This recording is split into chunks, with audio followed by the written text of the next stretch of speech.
We'll guide you through how to use Asana project management software to streamline your workflow. If you find this helpful, consider subscribing and liking the video.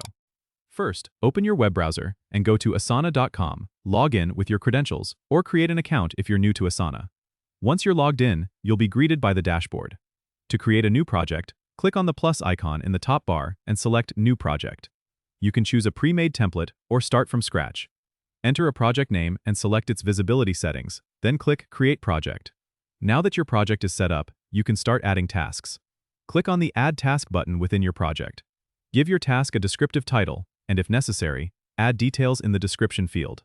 Assign the task to a team member by clicking on the Assignee field and selecting a name from the drop-down menu. You can set a due date by clicking on the calendar icon.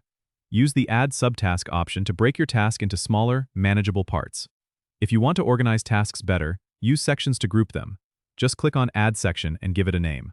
To track progress, switch to the Timeline view by clicking on the Timeline tab at the top.